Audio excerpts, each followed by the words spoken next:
Can we have the best Gabriella come out? Oh my God, I was not expecting that.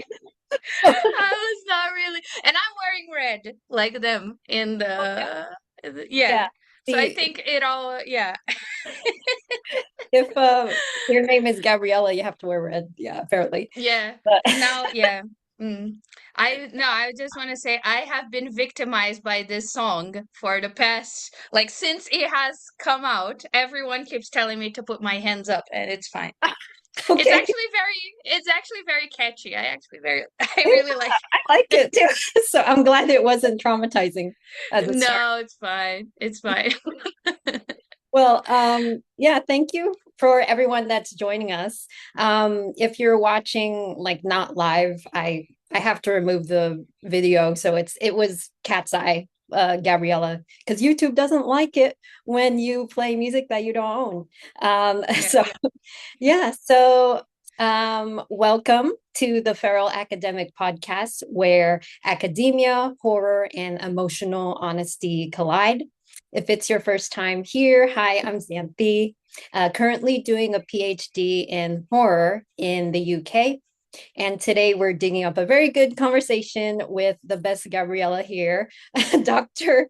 Gabriela Carlos Luz from Brazil. Gabriela wields a doctorate in literary studies and English lit through Unesp University in Sao Paulo and the University of Birmingham, UK. Her research explores how anxieties around women's bodies shaped the monsters we still fear today.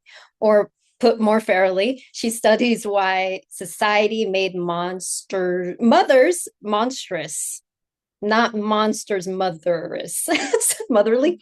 And she has receipts dating back to the Middle Ages. So if you ever thought like, oh, why am I so scared of my mother? Well, you should get a therapist because Gabriella does societies, not people. And Yeah. we'll open it up to questions at the end. But if you have a burning one, feel free to put it in the Q&A box or the chat. But yeah, thank you so much, Gabriella, for joining me here. Thank you so much for inviting me. It was very exciting. Yay. And you're Yeah. patient zero of the podcast. So I appreciate that. Yeah. Yeah. But so I figured we could start with something kind of fun. So what does the phrase feral academic mean to you? Well, you now, because Oh, me. you are the Pharaoh academic. Well, Because it's a lifestyle. yeah, it is a lifestyle. I think we do need to be more Pharaoh in academia. I think we have now, we as a society, we have now seen that the proper way of studying has not really been helping people for the last hundreds of years. Mhm. Especially now, I think our generation has been very anxious and has been dealing with a lot of mental health issues, which bec like when we do something like a master's or a PhD or even the graduation can be like a very solitary thing. So we are now having to, learn by ourselves what works and what doesn't. And I think this has become very feral in a way that people has you know we are making our own rules now. So yeah, think maybe that's it. Yeah. Yeah, no, that's great. Like we make our own rules. No, I love that because I agree like wholeheartedly about yeah, the systems and the mental health struggles that it creates in the isolation. So, Hmm. yes. That sounds fantastic. Yeah, making our own rules. Very feral. Uh, okay, so your research, which I'm very, very excited to talk to you about. The big scary question. So why are mothers terrifying? Yeah. So, well, I can only like my research has dealt with middle, like the fear of maternity and the fear of mothers in the Middle Ages. And I think like I we can also talk something a little bit like how why are mothers scary today, because I am using a lot of theory and a lot of especially psychoanalysis from today and Mm. putting on the middle age, the medieval mind. And but mothers in a let's say in a universal way, what I have found is that mothers tend to be scary for at least two reasons. One of the reasons is the fact that as a bringer of life, the mother reminds us of death as well, because she's in a threshold of this life and death cycle. And especially in the case of the Middle Ages, we have a lot of um, uh, child death, deaths in childbed, not only for the child but also for the mother.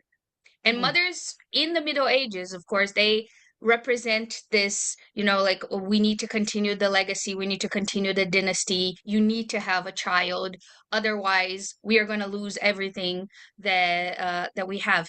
This in our modern society has sort of shifted, because of course nowadays women can choose if they want to be mothers or not. um but it's still something very ingrained in us, like, oh, you are born and you will eventually give birth, and then what happens? But the mother is also the people tend to have this fear of the mother as well, because she is a figure of authority.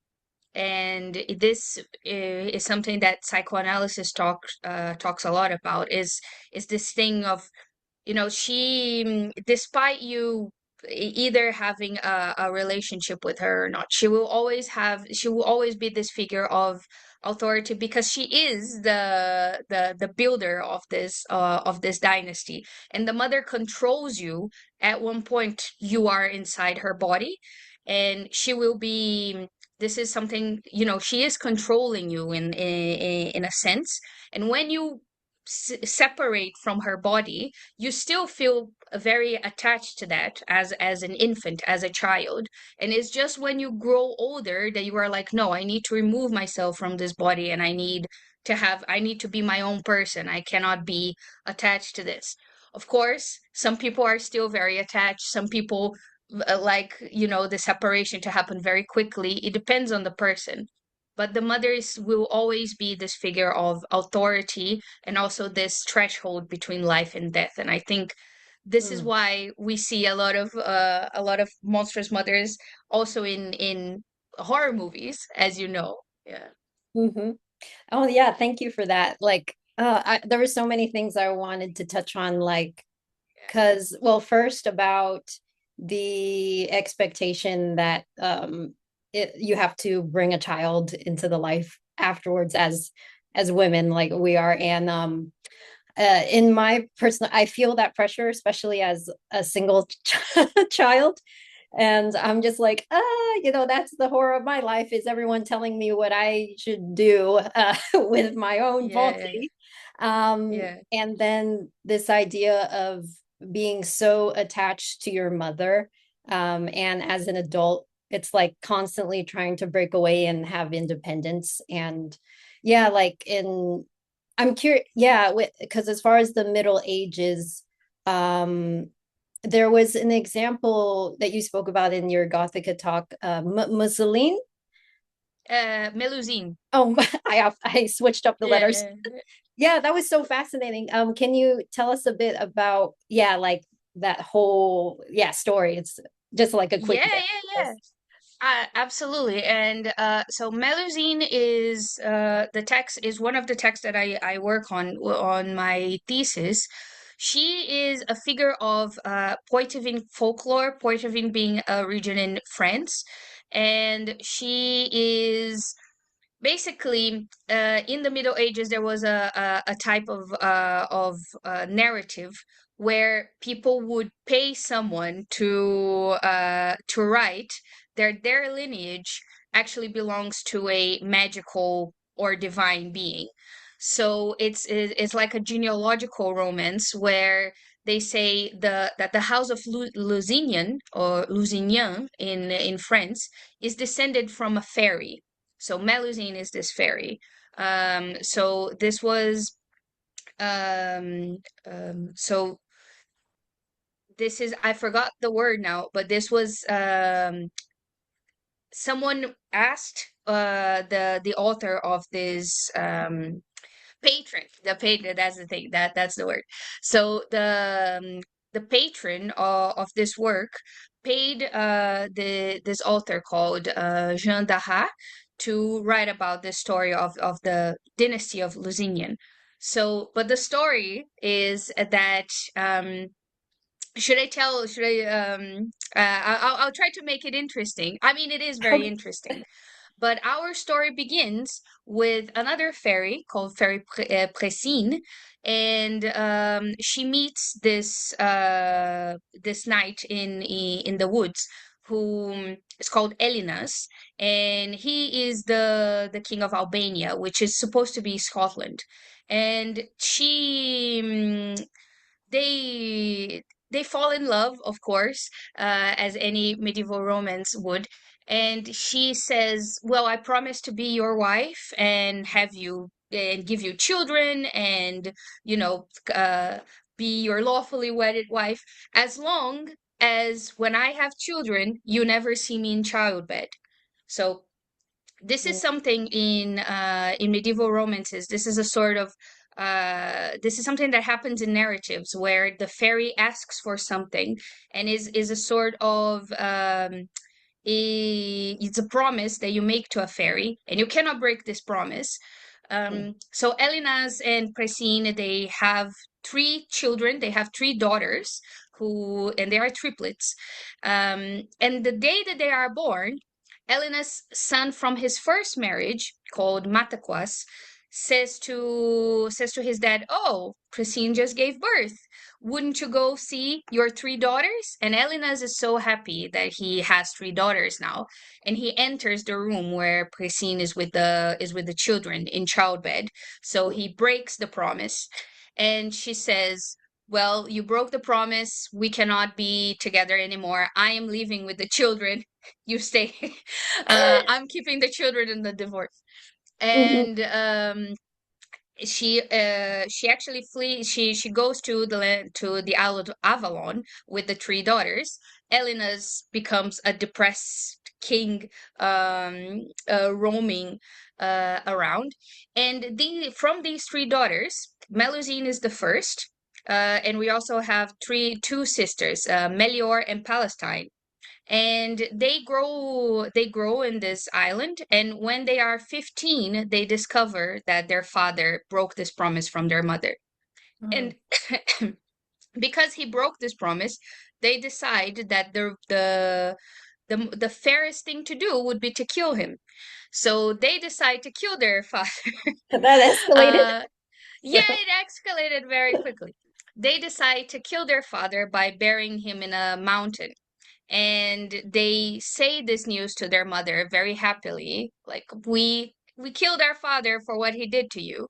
And Christine is absolutely enraged by what they did, because committing patricide is also a taboo, and is also it's also something that you should not do. And she curses the three children. Melusine's curse would be that every Saturday she will become a serpent from the navel down. And see, the only way to break this curse is if a man marries her, when marrying her, promises never to see her on Saturdays.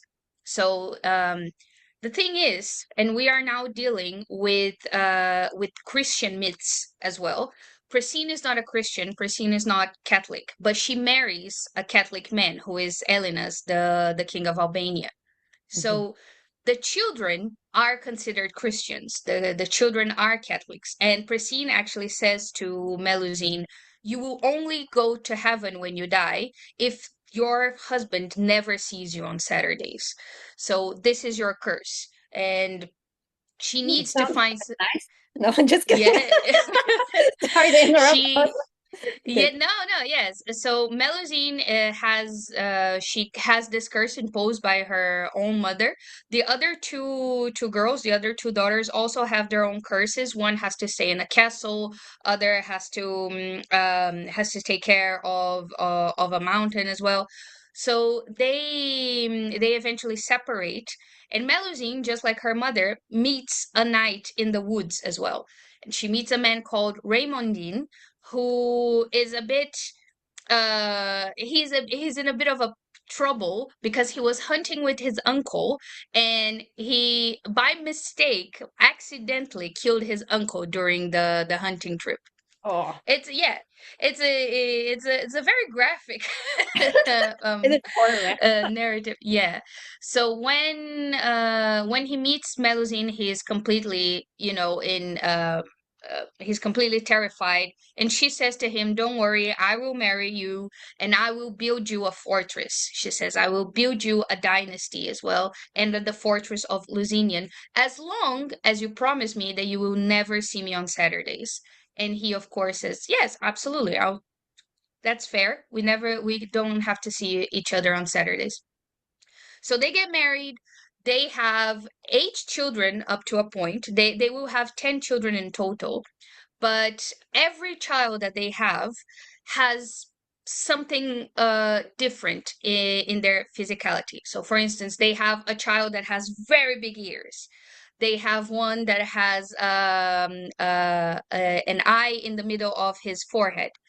And they have one who is my favorite, that when he is born with like a lion's paw print in his cheek. Hmm. And as he grows older, this lion paw actually starts to have fur, and it starts to have claws. Oh. Um, and the children are completely fine, and they actually grow to become very good knights, and they go to the crusades. They marry other princesses from other realms. But the eighth child is actually called Horrible, which is a very fitting name because he's sort of a demon baby, and he kills his wet nurses. Oh. And he is just a very strange child. They also have one of his children called Jeffrey. He's actually called Jeffrey Big Tooth because he has big tooth. He has tusks. Um, let's keep Jeffrey in mind for a bit. Eventually, the narrative continues, and it goes into all the children's exploits. And Raymondine is completely is doing his promise until one day one of the counts in the court says to him, "It's a bit weird that you don't see your wife on Saturdays. I wonder what she's doing." And Raymondine, of course, gets a bit anxious about this, and he sees into a hole. He sees where Melusine is bathing, basically, and he sees that she has the half the body of a serpent and half a woman, and he becomes uh, very confused about this, but he knows that he did something wrong.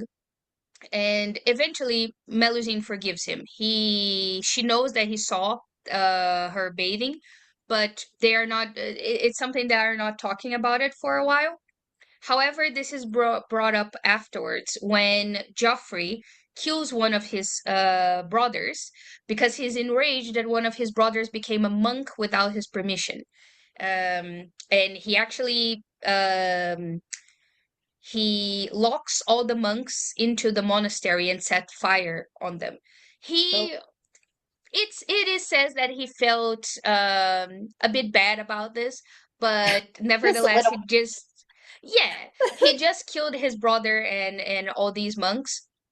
And when the parents discover this, of course they're very distressed. But Melusine is like, no, okay, but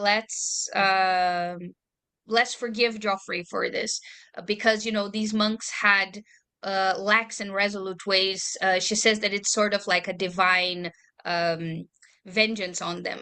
And Mm. Raymondine becomes completely enraged about this. And this is the moment where he makes her body public, and he says, like, I know that you are a serpent, and you are a demon, because you see like how your children are with all these physical attributes, horrible, killing the nurses, and Jeffrey killing his brothers. And basically he shames her in front of everyone, which tends her to she faints first, and when she wakes up, he apologizes, but she says, no, you've gone too far, and now I have to leave. And at this moment, Melusine turns into a dragon, and she flies away from the fortress of Lusinium. She just says that she will come back to breastfeed her last two children because they are still infants, and she Mm. needs to come back to breastfeed them, but he will never see her again, and no one will ever see her as the form of a woman. So the House of Lusinian actually had this folklore that every time someone was about to die from the dynasty, they would hear this cry, and that would mean that Melusine was around, just circling the tower and still taking care of the dynasty. But unfortunately, that means that Melusine cannot go to heaven because she's shamed, and she's turned back into the, like, her husband broke the promise basically, and her curse is now, she cannot lift the curse. But and Raymondine just goes into exile by himself, and the narrative continues with the children a bit. But the end is that Melusine has to fly away because she was publicly shamed by her husband. um I hope I gave like a nice, like like an exciting narrative so you can go and read Melusine, even though I know I just spoiled the entire narrative, is actually really fun to read. Mm. I sincerely recommend reading the book. Yeah. No, thank you for that. It was very visual, like I was imagining everything, and I feel like the moral of the story is always that men ruin everything. I was like, oh, she suffers the consequences for these behaviors. Okay.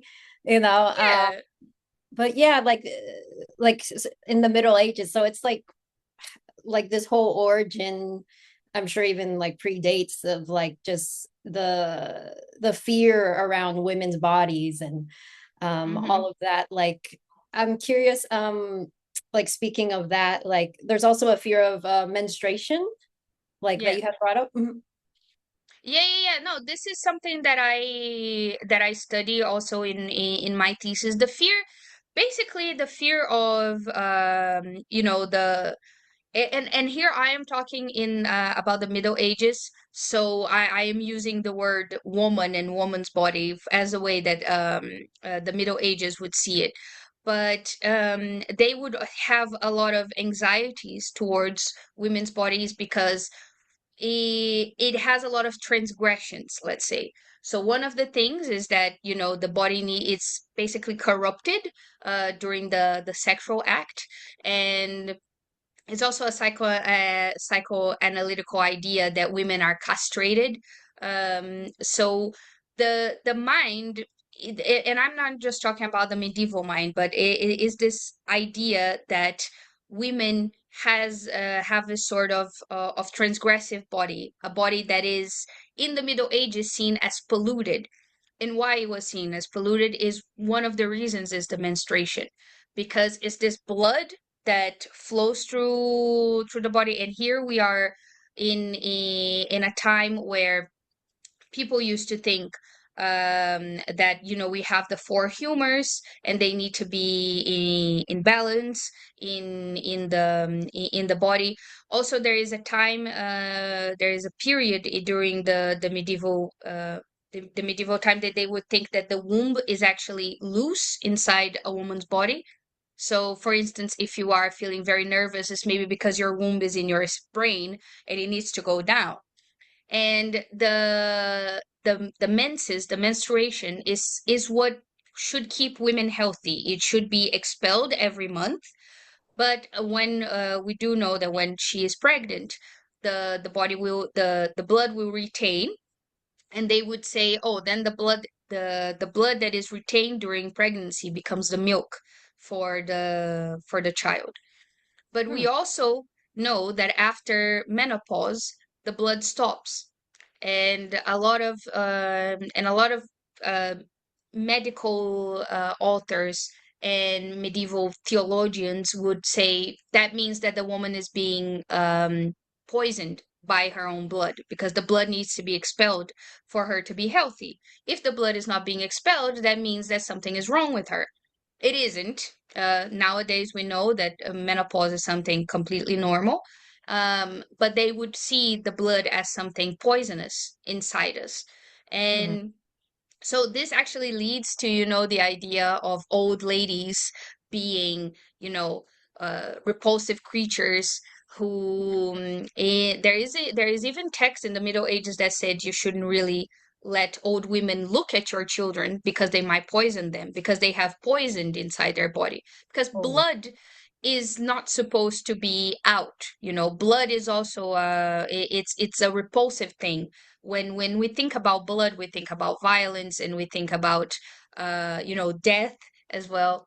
So Mm. this is why menstruation is seen as something, as a taboo as well. Is it was it's still seen as something dirty nowadays, even though we have come a long way.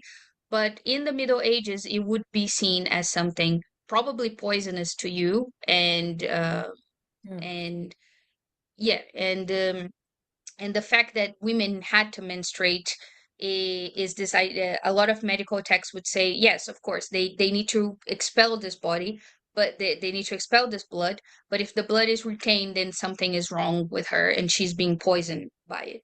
Hmm. Well, yeah, because that's wild. I'm thinking for what you mentioned about like the ageism with older women. And then I thought about how, yeah, the how popular that trope is of like the hag character, or like most recently, I mean, this might be spoilers if people haven't seen it, but so I'll mention Barbarian and Oh the yeah. an X, and there's something more recent that just came out, but like my mind escapes me. But yeah, I'm curious about like, have you seen any of these films where the monster is very feminine and looks like an older woman? Yeah, so I haven't seen Barbarian, even though everyone tells me to watch it because I know there is a creature called the mother. Um, Um, yeah, but you know, a movie that I always think about when thinking about monstrous mothers is Alien. Um, mm. because the yeah. Um, and You mean like the xenomorph as the mother? yeah, They. yeah, yeah. Yes, because she is a mother, right? Yeah. Also in Alien, the ship is called the Mother as well, which is interesting. And but I am thinking there are more examples of monstrous mothers in movies. Mhm. Um, have you seen there is a movie called, which I love because it reminds me of my masters. My masters was on Beowulf. There is a movie called The 13th Warrior, Oh. which I Uh-huh. highly recommend, and because it's loosely based on the legend of Beowulf, Mhm. and everyone who knows Beowulf here will know that we have a big monstrous mother. In we do have a movie that came out.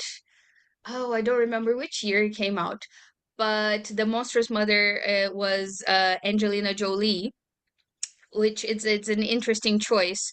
for a creature that is supposed to be repulsive. But in the Legend of Beowulf, we have a monster called Grendel who terrorizes this village, and when he is killed, his mother comes to avenge basically the uh her child's death. And in the 13th Warrior, we have the same. It is loosely based on the Legend of Beowulf, but they do pay a lot of respect, a lot of interest to this figure of the mother in the movie as well. Mm. There are many others. I've recently watched Possession, which Oh, has the a Polish film. yeah, which Yeah, has a so good. very interesting interesting idea of, oh, like the mother as also like this creator of life as Mm. well. So yeah, we do have a lot of examples. I would give these ones now, but I would also, I've talked to you about it before, was Suspiria. And Suspiria has it was Dario Argentus, right, who Argento. directed, yeah, Argento, who directed the first one in the 70s. And he is inspired by this text, which was called the Mothers of Sorrow, which was, we have the mother of tears, the mother of darkness, and the mother of, I forgot the mother of the Mother Suspiriorum, who is the mother of, I forgot the name in English, but Oh, like when oh, you, yeah. yeah. So, and I really liked how Suspiria was dealing with this idea as well as of the mother of these three mothers as witches. So yeah. Okay, yeah, no, thank you for those recs. I haven't seen the 13th Warrior, and I think sadly I don't know Beowulf as much as I should, but it was something that a lot of like I remember in high school it was like one of the adjacent assigned readings. Yeah, So yeah, like but yeah, like I would say, like, is there a monstrous motherhood that you feel like it does the representation well, as far as like what it represent, like the themes, like it explains the themes of monstrous motherhood really well. The thing is that, mm, a monster will be different to everyone. Mm, Like if we ask everyone here to draw a monster, everyone will draw a different one with different aspects that makes them afraid or not.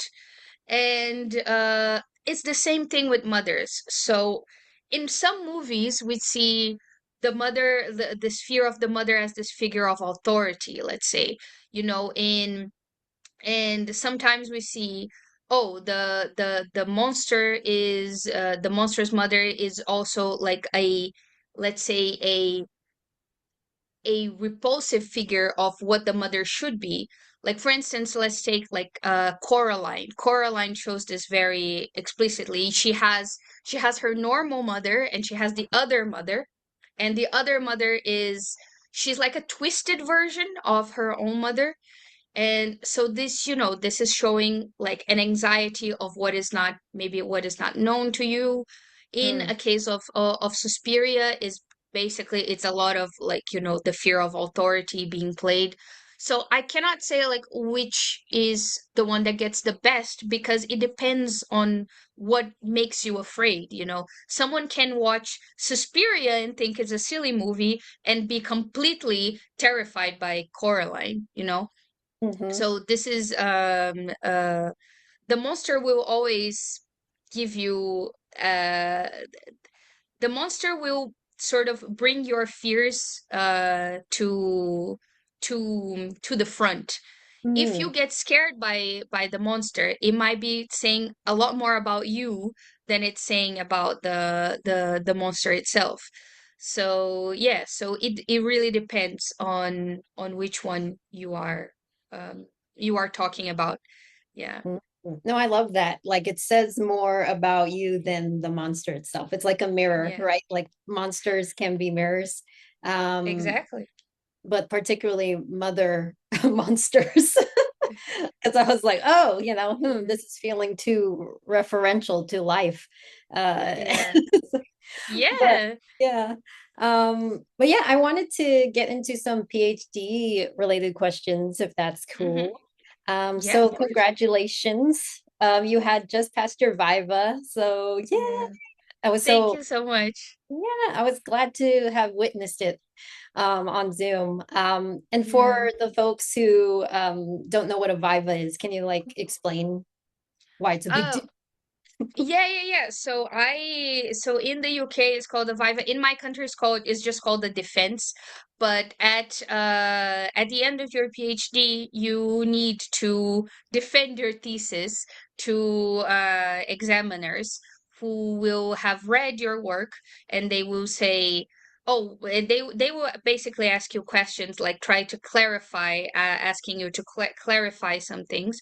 And yeah, the Viva is this process where you just sit down for, mine was about 2 hours, where they would just ask me, oh, can you tell me a little bit more about this and this? And then we have just a discussion. And at the end, they tell you if you pass your PhD or not. In the UK, I know that there is a difference in if you pass with major corrections or minor corrections, or if you fail. In Here in Brazil is just pass or fail, and we always have corrections to make. But and everyone will have, I have never heard of someone who passed their Viva or defense examination without any corrections. Well, I Mm. would really like to know if this case exists. But yeah, this is basically what the Viva is your last exam before completing the PhD. Yeah. Yeah. No, thanks for breaking that down because I remember when I first started my PhD and we had orientation and they'd be like, "Oh, preparing for the Viva." And I was like, Yeah. "What is that?" Like, What is a Viva? Yeah. yeah, it's like I don't never hear it like that. Um, Yeah. yeah, so what would you say, because we're both international students Yeah. here in the UK, what would you say would be like some of the biggest challenges of being international? I think, the biggest challenge for me was being on my own, in like very far away from my house, because I lived alone in Brazil, but I knew that like 2 hours drive, I could be in my house. I could see my parents. And I think being international, you are also very far away from home, and we come to this new place, and it's very exciting, of course, but we also think like, oh my God, now I'm alone here. This is why I feel like it's so important to build community in university, and even outside university, if you can have friends outside and inside. And to me, I am someone who is very, I am a very social person. I like to be near people. And when I first came to the UK, I this was what I was telling everyone here back home. I was just saying like, I'm very excited. I am just afraid of being alone and not having friends and not having people to talk to. But Mhm. thankfully, I was actually able to have a good academic community and friends outside as well. But I think it's also the fact that we are navigating. I had been to the UK before just as a tourist, but when you go to study in a place, you have to navigate, like renting a place, the health system, even going to the supermarket, because things are differently Mhm. arranged than they are back home. So it's just, it's it's a big thing. It's very scary in the beginning, and you just have to be patient, and you know Mhm. and trying to make friends if you can. Even one or two people is just it to me was enough to like make me feel okay. I'm safe here. Yeah. No, thank you for sharing that because I feel like your mentioning of the importance of community is that's like number one, I would say, like one of the Yeah. highest. I felt really lucky when I got here that I immediately found like a nice group of people because Mm-hmm. yeah, when you're doing your PhD, it's so isolating because you're just working on your own, you're Yeah. researching. Um, and then yeah, navigating the cultural differences is that is the hugest thing for me right now is because a lot of the people assume, and I assumed that, oh, I'm going to the UK, it's English, there's nothing It's different. yeah. Like that's a very American assumption too. It's like I was like, oh, like the communication style is so different, and so there's a lot of things I had to learn very aggressively Yeah, as far yeah. as that. But yeah, speaking of like, and I asked you if this was okay to mention before you Mm-hmm. hopped on here, is like how did you manage like the mental health aspect? Because I feel Yeah. like that's something what nobody really talks about in academia, Yeah. like, and it's a huge part of it. Like, I Yeah. honestly feel like therapy should be mandatory for PhD students because it is really, really stressful. Yeah. So I'm, Yeah. yeah, curious if you had like a care plan or, yeah. Yeah, yeah, yeah. No, I am very open about this because I agree. I totally agree with what you said. We need to talk a lot more about this because I had a lot of mental health issues as well in during this period this entire not only the last year when I was in the UK, but yeah, it was a case of going to therapy, even starting medication for a while.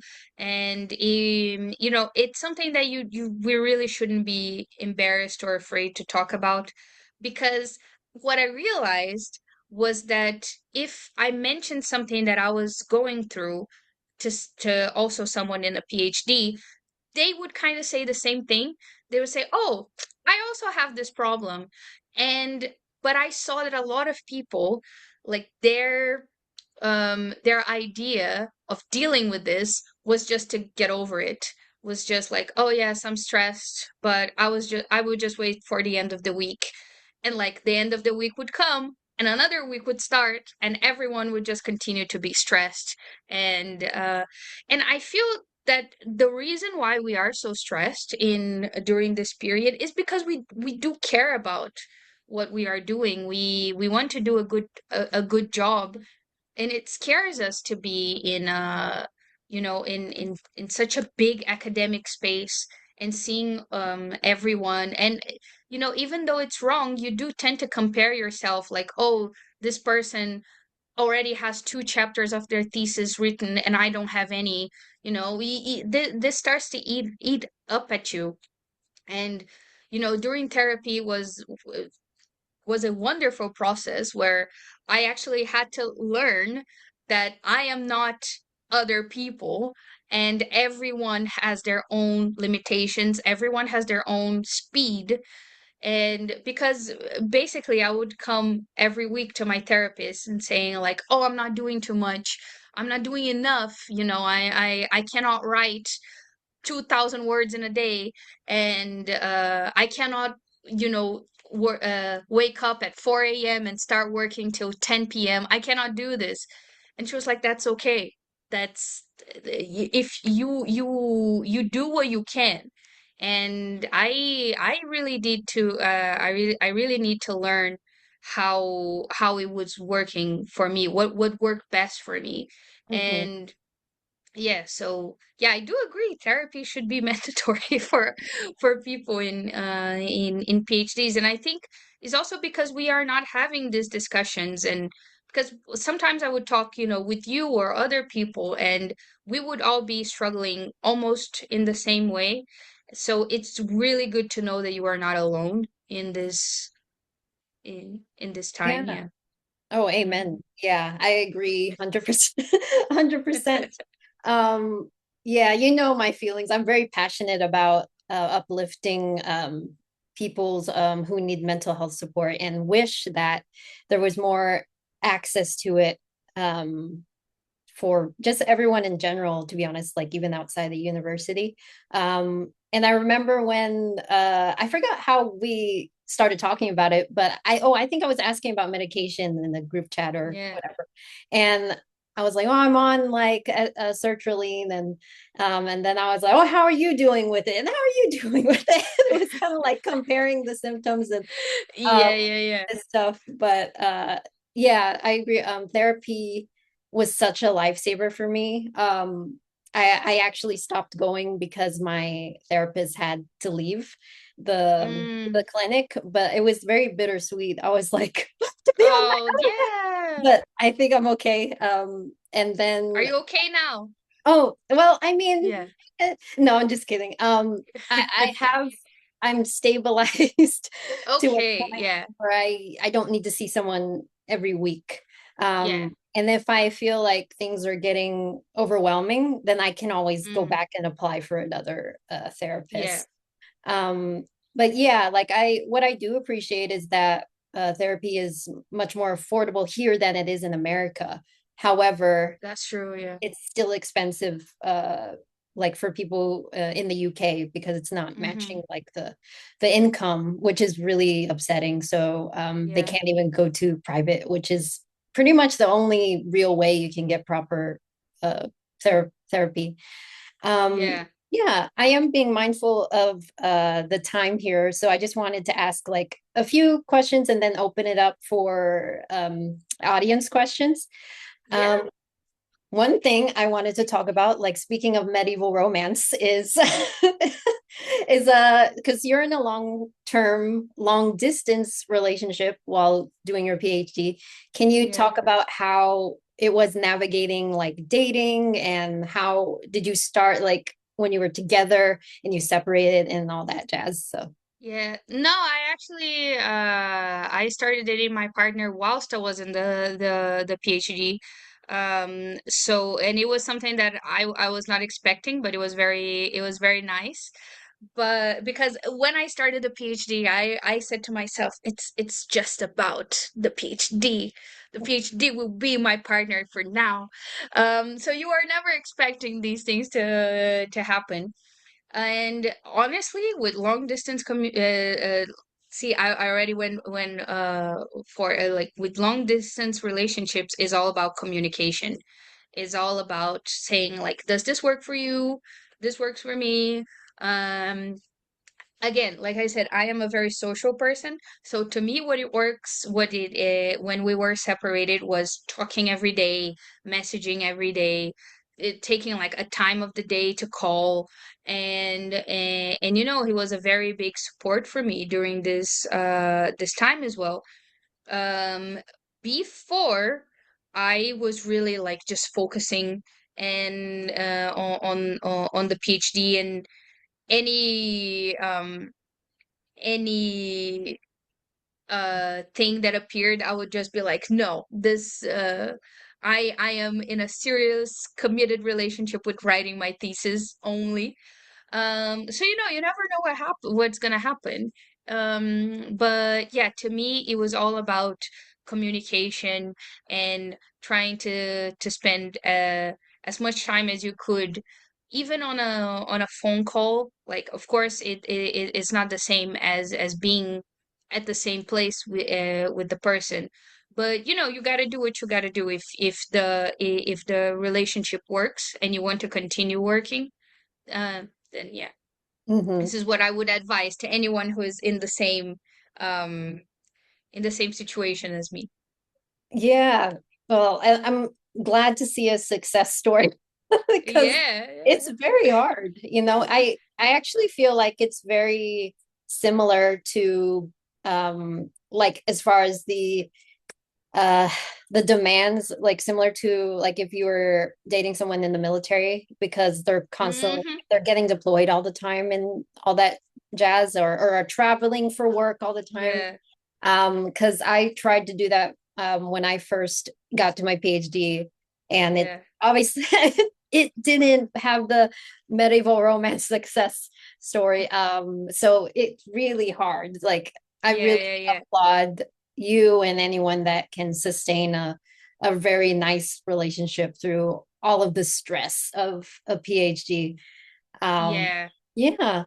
But yeah, so before we get into the audience like questions, so if anyone out there, if you want to put in the chat like a question for Gabriela, um, we'll go ahead and do that. But also before that, I wanted to do like it's called a feral five. So it's just like hot hitting questions, like, Oh, and okay. then you just answer like on instinct and we move on to the next one. So Yeah, okay. okay. So you ready? I am ready. You can. Okay. So industry or academia? Oh my God. I will say academia. Okay. That Favorite monstrous mother? I yeah, it's Mater Suspiriorum from Suspiria. Yes, like Oh no, should I could I only say from horror movies or can I say from my research as well? oh yeah, you can do your research. Oh, then it's Melusine, absolutely. She's my favorite. Yeah. Mhm. She's endured so much. So, Yeah. okay, favorite horror movie. I because I have a lore with it, I will say The Exorcist. Okay, nice. Okay. Academic hot take that you have. Okay. You said a very good one about people going to therapy. My hot take is that mm, yeah, we are not all morning people. I said it. Okay. Exactly. Some people work better in the afternoon, and there is nothing more wrong with this. Okay. That's my hot No, take. I agree with that. So, Yeah.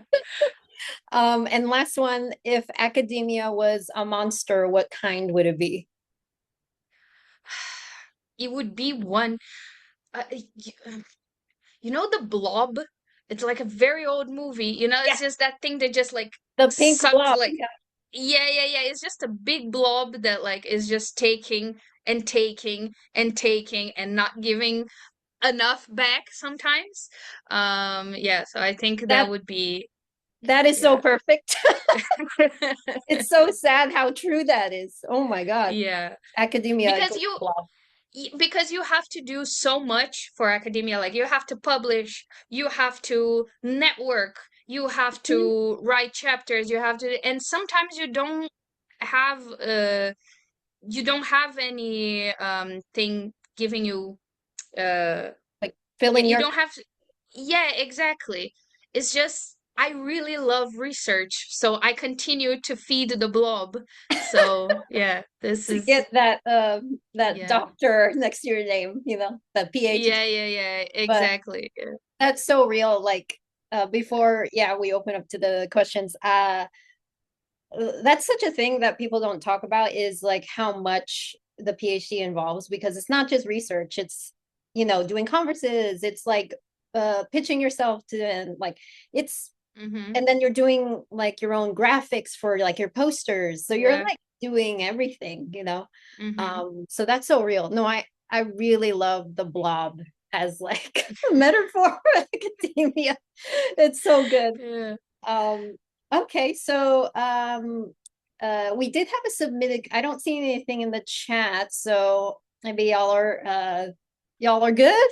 But on Instagram, we had Vanessa Matiola ask, "What do you think is the most common misconception people have about the Middle Ages?" Oh, there are so many. Well, thank you for the question first of all. And there are so many misconceptions that people get from the Middle Ages. One of the things that annoys me particularly a lot because of what I'm working with is because I talk about like monstrous mothers and everyone sort of and I also work with witchcraft treatises. So I work with how anxieties towards witchcraft were already appearing in this in because my works are from the 12th to the 14th century, and witchcraft and like calling someone a witch only becomes a thing in by the end of the 15th, beginning of the 16th century. So Hmm. there is no one in the works that I study except for one who is being called a witch.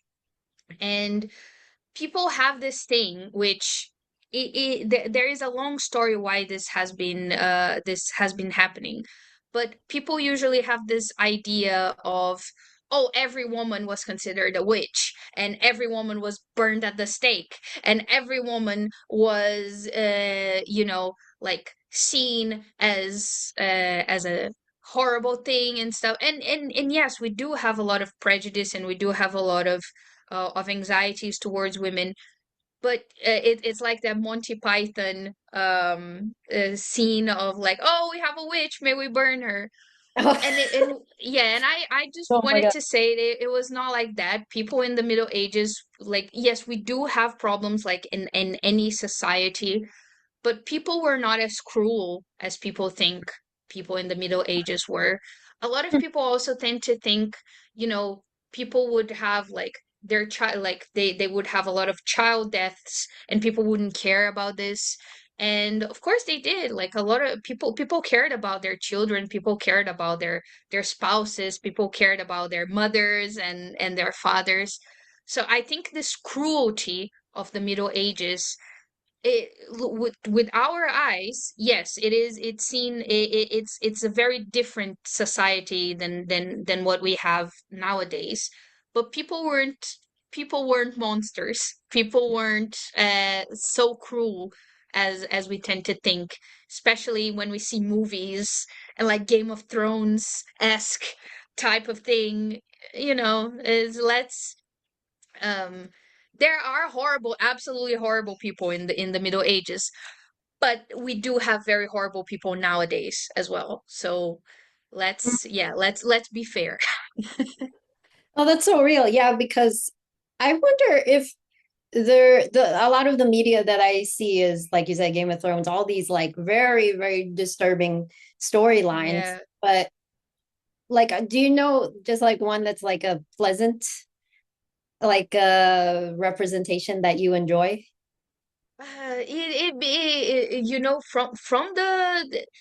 that's the thing. Like I get angry with Game of Thrones and a lot of times, but there are some things, especially now in the House of Dragon, that I saw like that they are showing, like political discussions a bit like more normally, more normalized.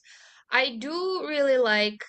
I actually really like how comedy movies tend to portray the Middle Ages, Mm. like because they sort of take out this cruelty and show people like just living a normal life, let's say, with all the comedy um aspects of it.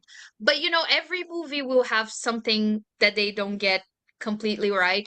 I don't want to be like the Neil deGrasse Tyson of medieval movies Okay. and be like, no, this is wrong. Actually, this is, Yeah, because I yeah. know it's a movie, and in the end, Yeah. it's yeah, there's a lot of creative liberties.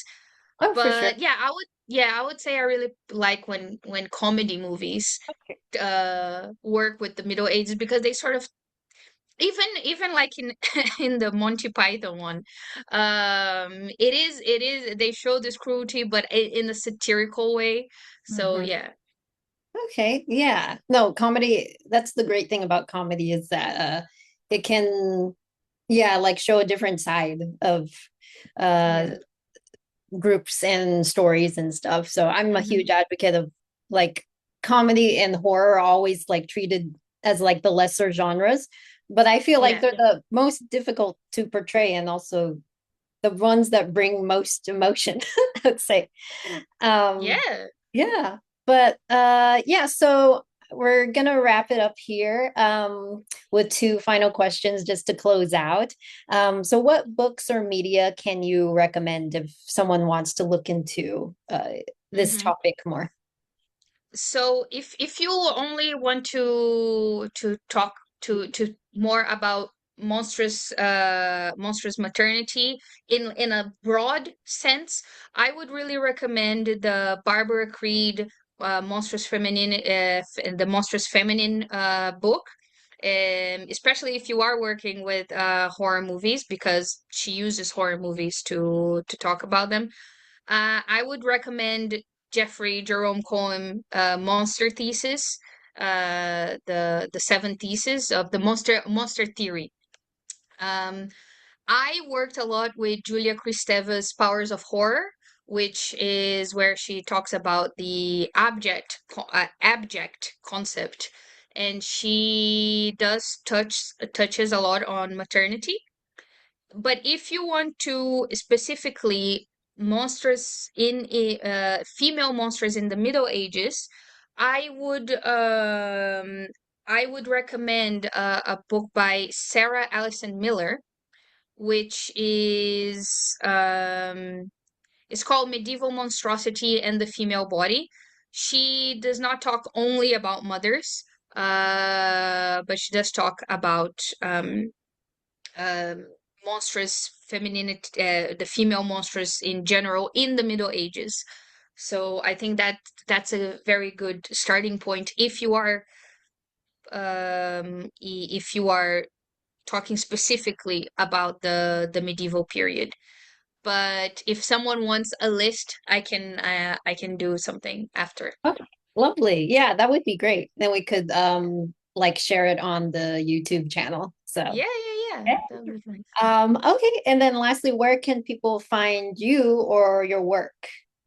Oh, okay. So I'm on Instagram, and I am also I my there is a lot of my work published in academia.edu and ResearchGate. For now, is only my works in Portuguese, but Oh, soon we'll have the ones in English. And I am also on LinkedIn and Twitter, X, and Blue Sky. So if anyone would like to, it's just if you search Gabriela Carlos Luz or Gabriela C Luz, you will find me. So cool. Well, we'll look forward to the translation of your yeah, work. Yeah. yeah, Yeah. exactly.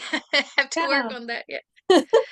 But yeah, thank you so much, Gabriela, again. Well, you're Dr. Gabriela, now. Thank you for being the first guest on this podcast. I Yeah. had a lovely time, and I loved hearing about your research Oh, and thank you so more in depth. much. Yeah. Yeah. So, Thank you for having me, and I'm very happy that you started this, and I'm actually excited about the new one, the after me. And yeah, thank you for everyone joining us today as well, and everyone who's going to be watching it. This was very fun. Thank you so much for giving us this space, Nanti. oh yeah, of course. And yeah, thank you everyone for coming and hope you Yeah. enjoyed. And don't forget to follow Gabriella and the Feral Academic on YouTube. So, Yes, exactly. okay. See you. Bye. Bye. Bye.